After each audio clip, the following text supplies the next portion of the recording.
On commence la première leçon concernant bien sûr les leçons de l'émission que vous connaissez déjà, Força les Najah. Donc vous êtes les élèves de la première année bac, vous vous préparez pour un examen régional et là on commence aujourd'hui par ce premier cours de français. Mais d'abord, je vous demande de vous présenter. Alors, qui se lance? Oui. Je m'appelle Oussama Al-Amri, j'ai 18 ans, j'habite au Berchid, précisément au Maroc. Je suis étudiant au lycée de Oued ma vocation c'est le karaté parce que j'ai obtenu beaucoup de médailles d'or et la médaille d'or ce sont des d'or et j'aime la littérature. Alors voilà, c'est une annonce pour les autres. On laisse Oussama tranquille. Hein. Oui, quelqu'un d'autre? Oui, une fille. Je m'appelle Zéna, j'ai 16 ans. Je suis une étudiante à lycée Oued et j'habite au Haïa Yasmina, au Berchid. Alors, à part les études, qu'est-ce qui t'intéresse dans la vie? J'aime la musique, la peinture et beaucoup de choses. Il y a beaucoup de choses à part ça. Oui, quelqu'un d'autre? Oui. Je m'appelle Amine Fouj, j'ai 17 ans, j'étudie dans l'Oued j'habite Berchid. Oui, alors Oussama s'intéresse au sport, et toi? J'intéresse le théâtre et de l'écriture poète et les cours histoire, j'écris l'histoire. Donc ça t'intéresse le théâtre? Oui. Alors cette année, bien sûr, vous avez une pièce de théâtre au programme, laquelle? C'est Antigone. C'est Antigone, ça vous a intéressé? Oui. Oui, oui, quelqu'un d'autre? Je suis Hasna Daler, j'ai 17 ans, je suis étudiant en premier baccalauréat littéraire 1 au lycée Oued. J'ai un grand amour à la littérature, c'est pour ça que j'ai choisi cette branche. Premièrement, j'ai écrit des poèmes. Oui, en arabe, en français? En arabe et en français, oui. Les deux, et j'aime lire. Oui. Je m'appelle Siam Parra, j'ai 17 ans, j'étudie à première lettre moderne 2. J'aime la musique et le théâtre. Je m'appelle Zakaria Jnih, j'ai 16 ans. Je suis étudiant au lycée Oued. Ma classe est première année lettres modernes 2. Oui, alors là, on va commencer d'abord par un petit rappel des œuvres que vous avez au programme. Alors, qui peut me rappeler les œuvres que vous avez au programme? La première œuvre, c'est La boîte à merveilles. Vous avez déjà étudié La boîte à merveilles? Oui. Alors, vous pouvez me rappeler l'auteur? Auteur, c'est Ahmed Safraoui, c'est un écrivain marocain qui est né en 1915. Oui. Il a créé La boîte à merveilles. Il est d'origine arabe. D'origine arabe. Plutôt, bon, d'origine berbère ou bien il est marocain dans tous les cas, oui. Alors là, c'est pour la première œuvre, c'est La boîte à merveille. Quelqu'un pour la deuxième œuvre, c'est bien sûr Antigone. Alors, ce qui m'intéresse, c'est le genre. Alors, qui peut bien sûr me rappeler le genre d'Antigone? Alors, aujourd'hui, bien sûr, on va travailler sur cette œuvre exactement. Alors, qui peut me rappeler le genre d'Antigone? Oui. C'est bien sûr, c'est une pièce tragédie. C'est une pièce, bien sûr, de théâtre. Et là, on va commencer, bien sûr, par le premier mot, c'est le théâtre. Alors, qui peut me rappeler qu'est-ce que le théâtre? Monsieur. Qu'est-ce que le théâtre? Monsieur. Alors, une fois je dis théâtre, ça veut dire... Le théâtre, c'est un art qui est propagé aujourd'hui dans tout le monde. Alors, c'est un acte... C'est un art très ancien. Un art, là, je peux prendre bien sûr le terme art. Donc le théâtre, bien sûr, c'est un art. Oui, en plus, on peut dire c'est un art et une fois je dis un art, ça veut dire... Présentation. C'est... Présente. On présente. Bien sûr, là, lorsque je parle du théâtre, il y a bien sûr des... Oui, on joue des rôles, pourquoi pas. Donc l'art, c'est bien sûr là en relation avec le spectacle. Alors lorsque je dis spectacle, bon... Il y a bien sûr plusieurs éléments en relation avec le spectacle en classe. Est-ce qu'on va étudier le théâtre en tant que spectacle? Non. Ce qui nous intéresse, c'est le texte. Bien sûr, c'est le texte. Et là, bien sûr, là, on peut parler du genre. Du genre. Et là, ce qui nous intéresse essentiellement, c'est le texte. Mais le spectacle, bien sûr, il y a d'autres éléments en relation avec le théâtre. Alors là, qui peut définir c'est quoi le théâtre d'abord? C'est quoi? C'est un art, oui, mais c'est quoi? Parce qu'il y a plusieurs autres arts. C'est quoi le théâtre? Qu'est-ce qu'on fait au théâtre? Tout à l'heure, vous avez dit on joue bien sûr des rôles. Il y a bien sûr des rôles. Alors là, des rôles, il y a bien sûr des personnages. Décor. Il y a des décors. Il y a bien sûr le décor. Donc, pourquoi pas? Le lieu, la scène. Donc, il y a bien sûr une scène, oui, et il y a des personnages. Lorsque je dis les personnages, qu'est-ce qu'ils font sur scène? Ils jouent bien sûr des rôles, c'est-à-dire jouer un rôle. Qu'est-ce qu'ils font exactement? Détaillez ça, qu'est-ce qu'ils font? Des gestes. Donc là, des gestes et des paroles. Donc qui dit geste, bien sûr, Des mouvements. mouvement, ou bien pour utiliser un autre terme, c'est action. Donc on a des personnages qui font des actions et bien sûr plutôt les paroles. Mais là, on va revenir bien sûr au texte narratif. Ce que vous avez déjà vu avec la boîte à merveille. C'est quoi un texte narratif? Qu'est-ce qu'un texte narratif? Pour faire la différence avec le théâtre, c'est quoi un texte narratif? Un texte narratif. C'est-à-dire dans un texte narratif qui fait quoi? Donner la description. Donc, je parle d'un texte narratif. Qui raconte? C'est pas l'auteur, non. Narrateur. Qui raconte? Le narrateur. Pour faire la différence entre le narrateur et l'écrivain. Donc, dans un texte narratif, on a un narrateur. Alors, quel est le rôle du narrateur? Raconte. Il raconte, ou bien pour utiliser un autre terme, il rapporte. Qu'est-ce qu'il nous rapporte? Ce que vous avez dit, il nous rapporte les paroles. Alors là, je peux dire, il raconte, plutôt il rapporte les paroles. Qu'est-ce qu'il rapporte aussi? Dans un texte narratif, on n'a pas seulement les paroles, mais on a aussi les gestes, les actions. Donc on a trois éléments essentiels. Donc on a un narrateur qui rapporte les actions ou bien les paroles de qui? Des personnages. Donc on doit avoir bien sûr ça en relation avec les personnages. Donc dans un texte narratif, qu'est-ce qu'on doit avoir? On doit avoir un narrateur, des actions. Qui fait les actions? Est-ce qu'on peut imaginer un texte narratif sans action? Non. Impossible. C'est-à-dire dans un texte qui dit texte narratif dit bien sûr action. Et éventuellement on peut avoir aussi bien sûr les paroles. Donc on a un narrateur, on a des personnages qui font des actions ou bien des paroles. Ça c'est pour le texte narratif. On passe au théâtre. Est-ce qu'on a des personnages? Oui. Oui. Est-ce qu'on a les paroles? Oui. Est-ce qu'on a les actions? Oui. Qu'est-ce qui manque? Qu'est-ce qui manque dans le texte théâtral? Alors, on a les personnages, on a les paroles, on a les actions. Le narrateur, c'est-à-dire, est-ce qu'il y a un narrateur qui nous raconte? Non. Pour quelle raison? Parce que c'est pas une pièce théâtre. Parce que Il y a le parole. c'est Le personnage qui prend cette rôle. les personnages, qu'est-ce qu'ils font devant nous? Ils jouent devant nous, c'est-à-dire là, devant nous, il y a les actions, il y a bien sûr les personnages. Est-ce qu'on a besoin de quelqu'un qui rapporte bien sûr ça? Non. Au théâtre, on a la même chose que le texte narratif. On doit avoir des actions, on doit avoir des paroles, mais bien sûr jouées par des personnages devant nous. Mais bien sûr, dans le texte narratif, est-ce que l'action se passe devant nous? Non. Il y a toujours, pour ne pas dire l'auteur, laissez l'auteur tranquille, c'est le narrateur. Le narrateur, bien sûr, qui joue ce rôle. Ça, c'est pour parler, bien sûr, du théâtre d'une manière générale. Mais là, on revient, bien sûr, à l'œuvre, mais là, on va commencer par un premier texte. Alors là, voilà.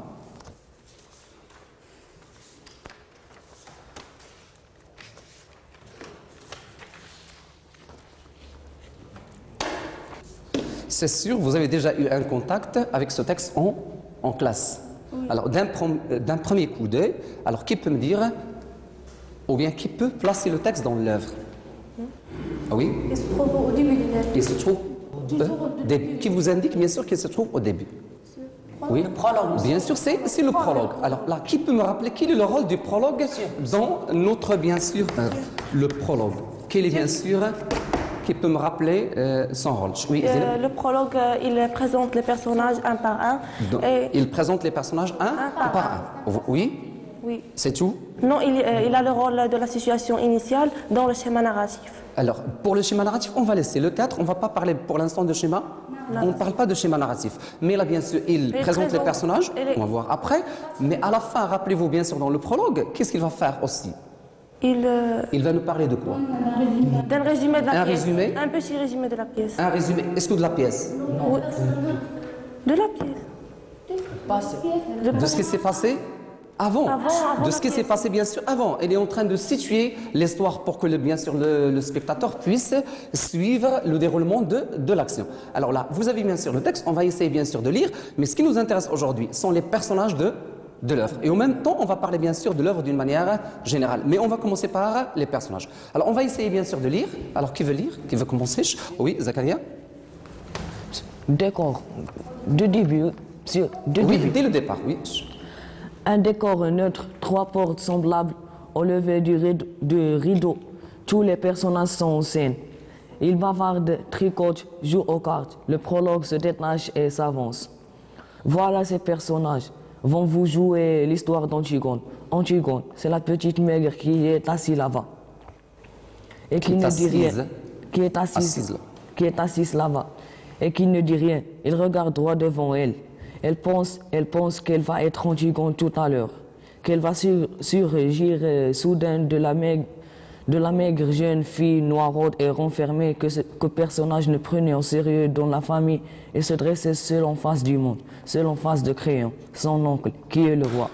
Elle pense qu'elle va mourir, qu'elle est jeune et elle aurait bien aimé vivre. Aimer vivre, ajoute un accent, aimer vivre, oui, mais il n'y a rien à faire.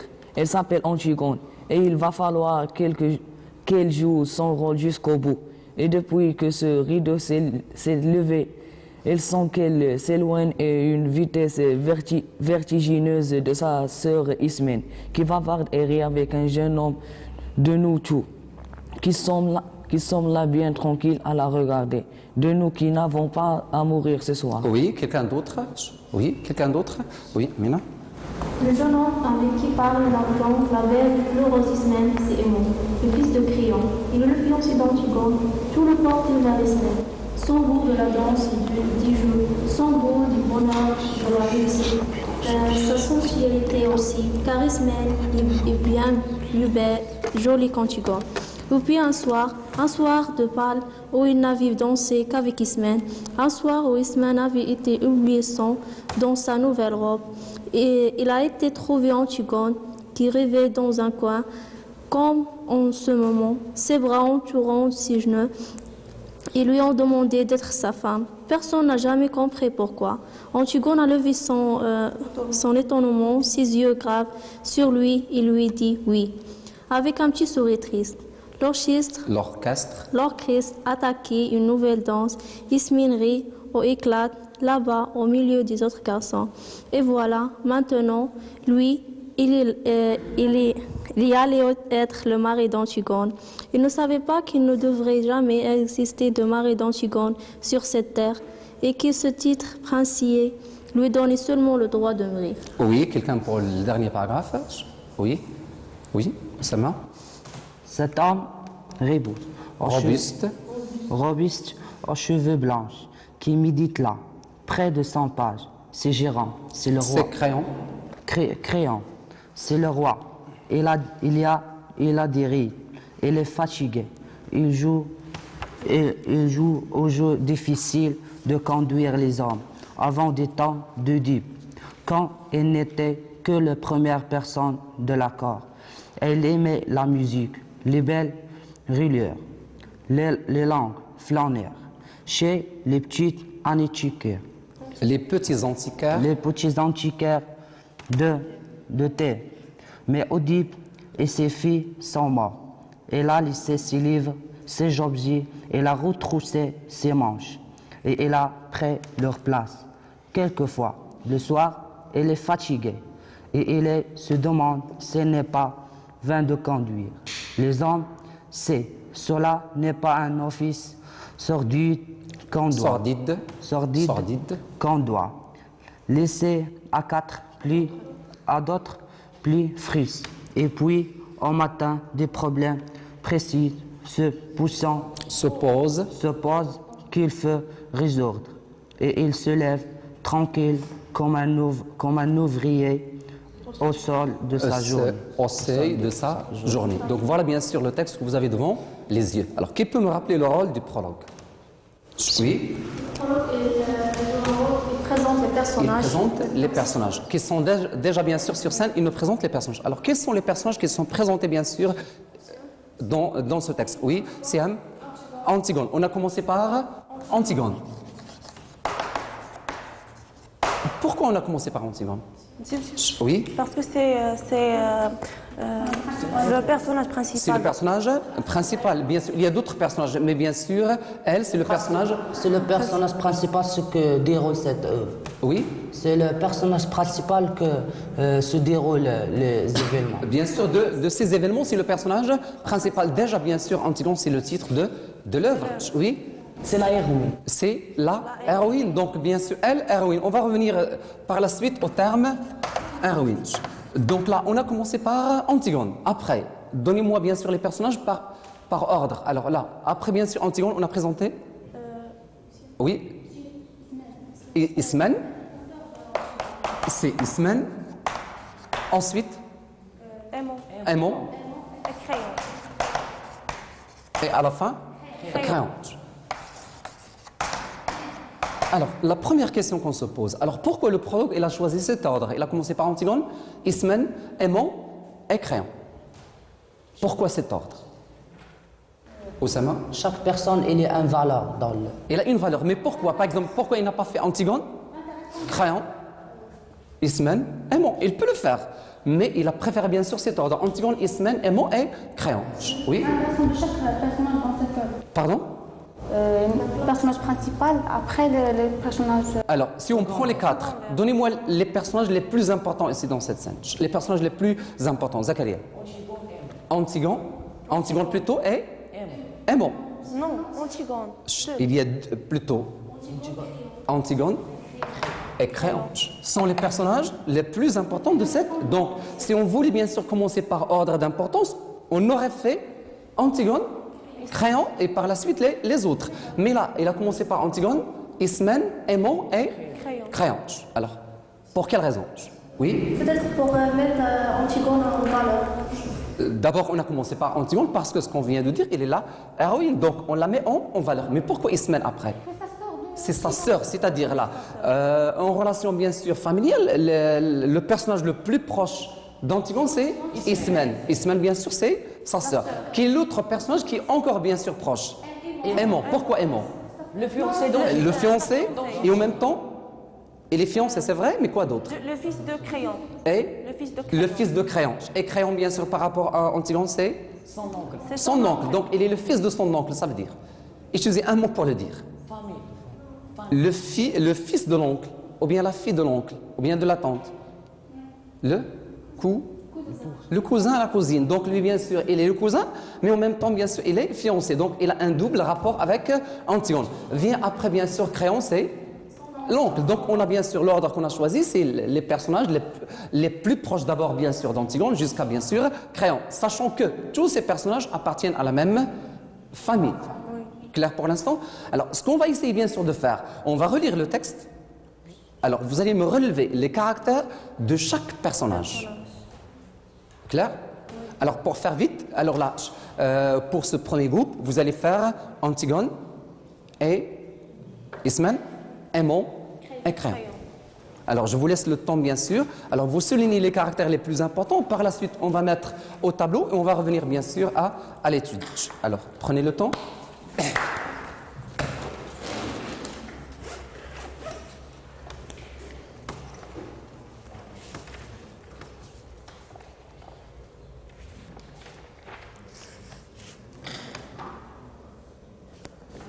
Voilà. Mais avant même, qu'est-ce que vous avez? C'est la petite, maigre. Mais là, après, qu'est-ce qu'on a? Donc, elle est petite, maigre, après.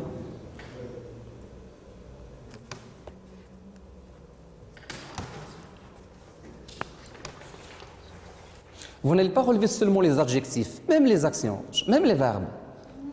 Parce que les verbes indiquent aussi les traits de chaque personnage. Voilà, qui ne dit rien, c'est bien. Même on peut mettre... On va revenir à ça. Donc, qui ne dit rien. Ni, oh, les deux. Alors, relevez les caractères, que ça soit bien sûr d'ordre moral ou bien d'ordre physique. Alors, vous pouvez souligner même sur la copie, c'est pas grave. Donc, si vous voulez, si ça vous dérange pas. Donc, Aimon, c'est le fils de Créon. Oui, mais tu peux revenir à ce paragraphe. On a commencé. Le jeune homme avec qui parle la blonde. Donc déjà, le jeune homme, c'est qui? C'est Aimon. Aimon, donc on peut mettre ça aussi.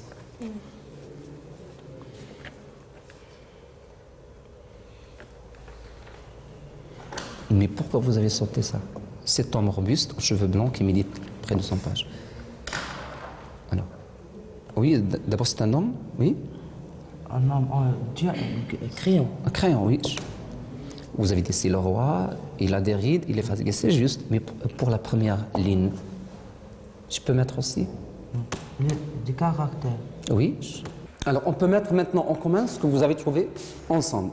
Alors, on va commencer bien sûr par le personnage Antigone. Laissez le texte. Antigone, d'abord, c'est qui? C'est qui Antigone? C'est la fille de Oedipe. Alors, la fille. Alors là, tout à l'heure, vous avez prononcé. Comment on prononce? Ça, c'est le père d'Antigone. Comment on prononce? Est-ce que c'est Oedipe? Oedipe. Oedipe. Mais d'abord, il y a la première prononciation, on prononce Édipe. On dit Édipe, on accepte Oedipe, mais on ne dit pas Oedipe. Oedipe, on accepte maintenant, mais bien sûr, d'abord, on l'a prononcé avant, c'est Édipe. Donc, prononcez Édipe. Je sais parce que ça vous pose problème. C'est en relation avec, par exemple, œuvre. Vous prononcez œuvre. Donc là, mais là c'est un peu d'orthographe. Si vous avez un mot comme celui-ci, comment on prononce? Est-ce que c'est fœtus ou bien fœtus? C'est fœtus. Si vous cherchez dans le dictionnaire, c'est fœtus. Alors là, quelle est la règle, bien sûr, pour lire? Quelle est la règle? Si on a une consonne, on prononce E. Mais si on a une voyelle, on prononce E. Si vous avez par exemple œil, qu'est-ce que vous avez après? C'est une voyelle. Donc là, vous prononcez œil. Mais si vous avez une consonne après, comme ici, on a D, on prononce ED. Clair? Ça, c'est entre parenthèses. Alors, revenons bien sûr à Antigone. Alors, dites-moi bien sûr, dites-moi les caractères que vous avez dans le texte. Oui? Qui commence? Oui. C'est petite maigre. C'est petite maigre. Donc là, la première indication, elle est petite. La petite maigre. 1, 2. La petite maigre. Oui. Fait noiraude et renfermé. Noiraude et renfermé. Mais respectez l'ordre dans le texte. C'est juste ce que vous dites, mais respectez bien sûr l'ordre. Donc on dit, il est petite maigre. Qui ne dit rien. Mais avant, il ne dit rien. Qu'est-ce que vous avez aussi? Assise. Donc on va prendre bien sûr là, et elle est assise. On va voir pourquoi on va bien sûr garder ce mot, assise, et vous avez dit bien sûr, elle ne dit rien. Donc elle est silencieuse. Ensuite, elle pense. Là, c'est important bien sûr de mettre ce verbe pour la comparer à d'autres personnages. Elle pense. Noiraude, donc c'est une... Alors, noiraude, comment on a présenté? Elle est... Avant noiraude, qu'est-ce que vous avez? Qu'elle va surgir soudain de la maigre. De la maigre, jeune. Alors, elle est jeune, fille, noiraude et renfermée. Renfermée. Ensuite,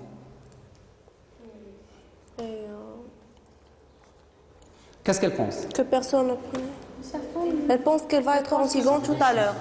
Se dresser, on va prendre ce verbe, se dresser, mais en relation avec assise, c'est-à-dire se dresser. Se dresser en face du monde. Se dresser, c'est se lever. Bien sûr, là, assise, mais on a par la suite, elle se dresse. On va revenir bien sûr à ces deux indications. Après, oui.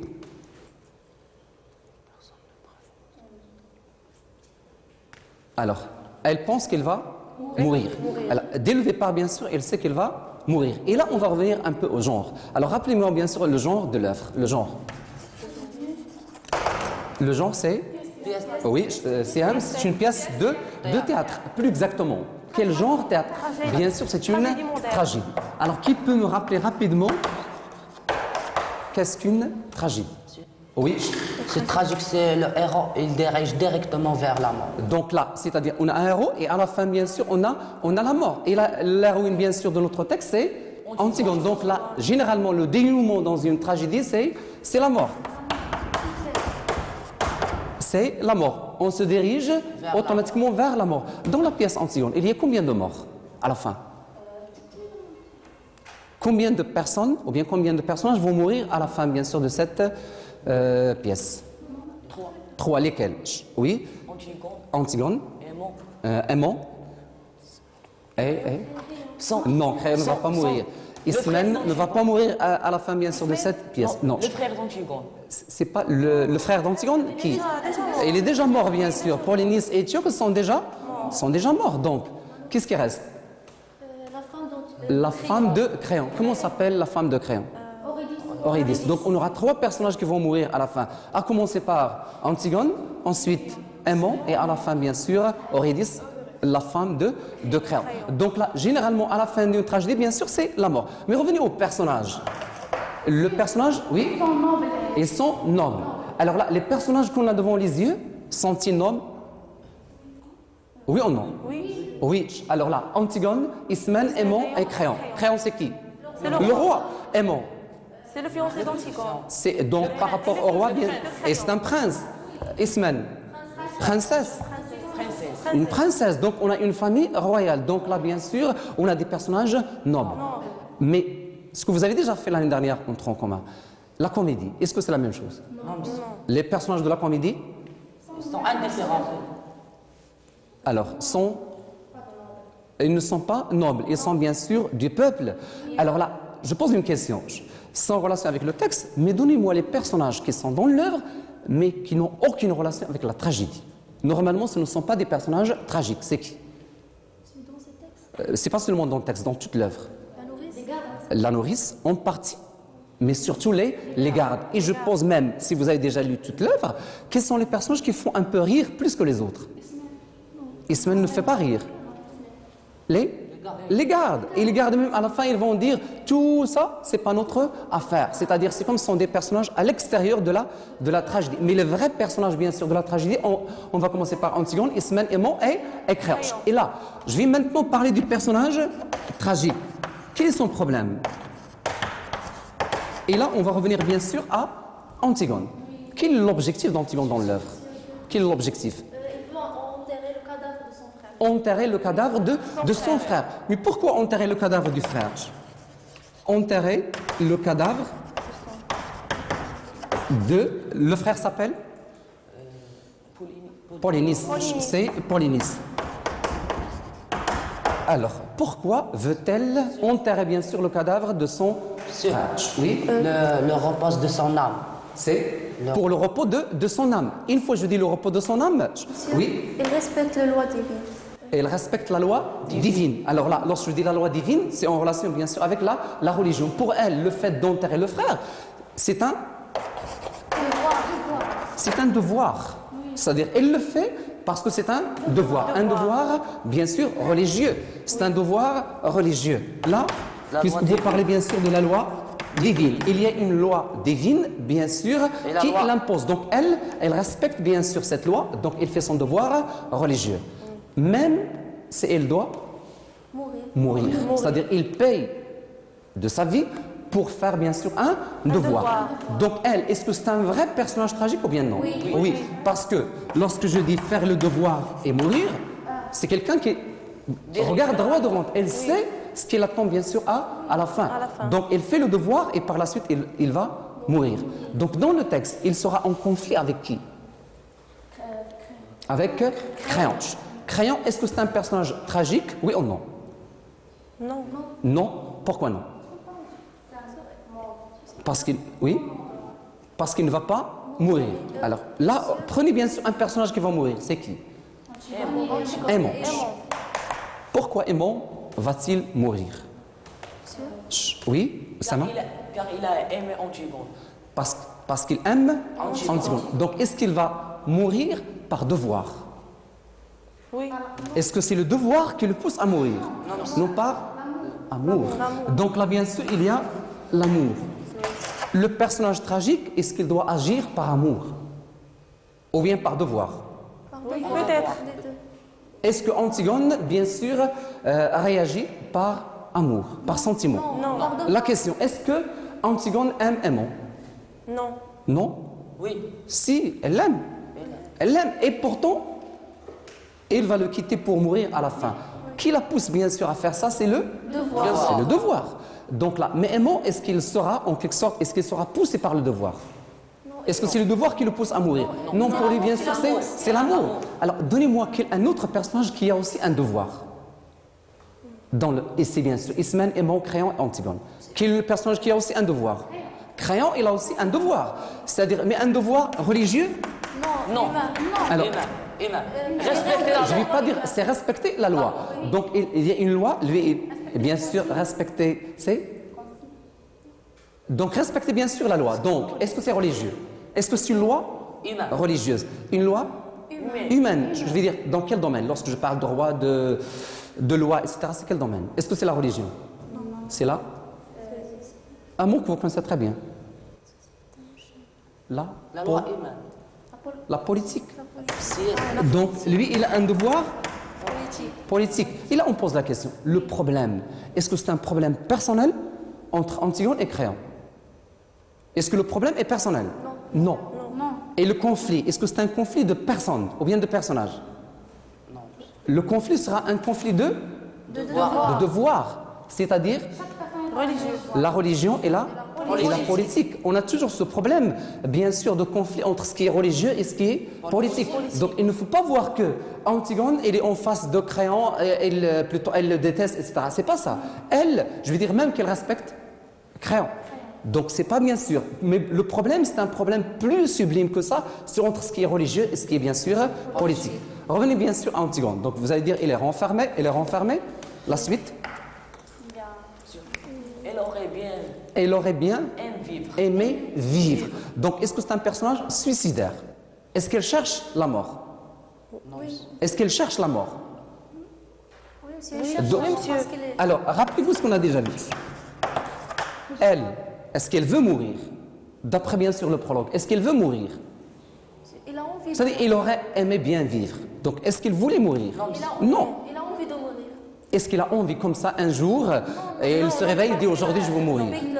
Oui, c'est le devoir. Donc elle, il faut voir ces deux éléments, ils sont tellement liés, le devoir et la mort. Pour elle, elle doit faire son devoir, mais pour que le devoir soit entier, soit complet, qu'est-ce qu'elle doit faire? Elle doit mourir. C'est comme si je dis que le devoir et la mort sont les deux faces d'une même médaille. C'est-à-dire, même après lorsqu'il va faire le devoir, et Créon qui va essayer de ne pas la condamner, est-ce qu'elle va accepter? Non. Pourquoi? Pour elle, faire le devoir et mourir. Enterrer le frère et mourir. C'est ça pour elle, et elle comprend le devoir de cette manière. Relevez-moi maintenant d'autres.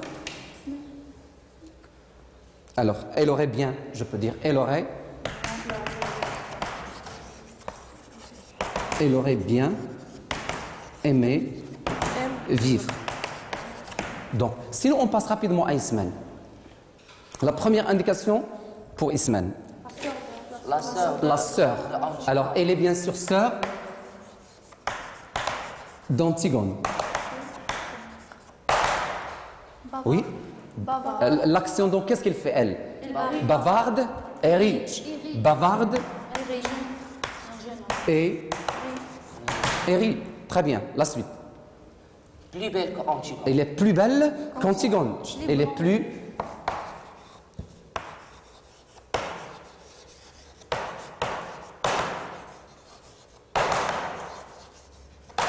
Elle est plus belle. Donc là, elle aime la danse. Aime la danse. Quoi d'autre? Et les jeux. La danse. Les jeux. Heureuse. On va dire bien sûr qu'elle est heureuse. Et blonde. Blonde. Elle est ouverte. Oui. Ouverte. Elle est plus ouverte. C'est-à-dire, si je prends bien sûr sa sœur qui est renfermée, elle est plus ouverte. On va faire bien sûr la comparaison juste après. Heureuse, blonde. Donc là, elle a le goût pour la musique, la danse, les jeux. Donc la danse, les jeux, quoi d'autre? Le bonheur. Le bonheur. Donc là, bien sûr, le jeu, Et la réussite. le bonheur La réussite. Il aime toujours la C'est quelqu'un qui aime réussir. aime la vie. Est-ce que c'est la même chose qu'Antigone? Non. Antigone, bien sûr. Est-ce qu'on imagine qu'Ismène va entamer une action et il sait qu'il va perdre dès le départ? Il ne va pas le faire. Il ne va pas faire parce qu'il cherche bien sûr la réussite. Oui. La suite, heureuse, blonde. Oui. Un autre terme, Il a une sensibilité. après la réussite, Sensualité. la sensualité. C'est une personne très sensuelle. Elle aime les plaisirs de la vie. C'est quelqu'un qui s'intéresse à la vie. Est-ce que c'est la même chose donc que sa sœur? Non. Bien sûr, c'est tout à fait le contraire. Oui. Alors là, passons rapidement à aimant. La première chose, la fiancée d'Antigone. Avant. Je vais dire d'abord, vous voulez dire le fiancé d'Antigone. Le fils de Créon. D'Antigone. Le fils de Le crayon. Créon. Un jeune homme. Oui, un jeune homme. Donc lui aussi, il est jeune. Jeune homme. Oui. Personne n'a jamais compris pourquoi il choisit Antigone dans l'ordre de. Donc le verbe qu'on a utilisé, c'est Choisi. Choisi. il a choisi bien, il a choisi Antigone. Normalement, bien sûr, lui, il est proche de qui? Ismène. Ismène. Quel est bien sûr le point commun entre aimant et Ismène? Ce qu'on dit dans le texte. Alors, tout le portait vers Ismène. On explique. Quoi? La danse. De la danse et Les jeux, le bonheur, la réussite. Donc là, bien sûr, c'est la même chose, bien sûr, que Ismène. Donc, aimant ressemble à Ismène. Ismène, normalement, doit ressembler à qui? À Antigone. Mais elle ne ressemble pas à Antigone. Elle ressemble, bien sûr, à aimant. Alors là, ensuite, donc, un jour, il va demander la main d'Antigone. La main d'Antigone. Alors, comment Antigone a-t-elle répondu? Avec un sourire triste. Sourire triste, je vais ajouter pour Antigone. Elle a un sourire triste. Oui. Il dit oui. les roches c'est Avant le sourire triste, vous avez autre chose. Les yeux graves. Donc, les yeux graves. Donc là, en relation avec Antigone. Rapidement, on passe à Créon. l'oncle. Oui. C'est un homme robuste. Un homme robuste. C'est le roi de terre. Donc, homme Robuste. robuste. C'est-à-dire robuste. Fort. Fort. Physiquement, il est fort. Ensuite, C'est le roi. cheveux blancs. Il est fatigué. Cheveux blancs. Il est fatigué. Il a des rides. Fatigué. D'abord, il a des rides. Roi. Il a des rides. Le roi de Qu'est-ce que ça veut dire, les rides? On a Il est vieux. Il est vieux. Donc là, les plis qu'on trouve bien sûr sur la peau du visage, par exemple, c'est les rides. Ensuite, Le roi de terre. et il a le, et bien sûr, plutôt, il est le roi de terre. Oui, Il est fatigué. il est fatigué. Mais pourquoi il est fatigué? Parce qu'il est vieil. Fatigué de quoi? On explique. Il est fatigué De conduire les hommes. de conduire les hommes. Il est fatigué, bien sûr, de conduire. Pourquoi il conduit les hommes? Oui, Parce qu'il est le roi. parce qu'il est le roi. Donc, il est responsable de toute la ville. Donc, ça lui donne des responsabilités. Et c'est ce qui fait que il a des cheveux blancs, il a des rides. Dans le texte, est-ce qu'on a dit qu'il est vieux? Non. Est-ce qu'on a dit qu'il est vieux? Non. On l'a pas dit qu'il est vieux. Mais d'abord, on a expliqué pourquoi, bien sûr, il a des rides, pourquoi il a des cheveux blancs. C'est Conduire. il conduit les hommes. Donc, mais une question. Créon, est-ce que c'est lui qui a cherché le pouvoir? Est-ce que c'est lui qui voulait être roi? Non. Alors, avant, dites-moi son portrait avant. Avant d'être roi, il était comment? Vous l'avez dans le texte. Avant, Monsieur, oui, il aimait la musique. il aimait la musique, Les les belles reliures, Longue flanc. les longues flâneries. Donc, est-ce que c'est quelqu'un, bien sûr, qui voulait être roi? Non. Pourquoi il est devenu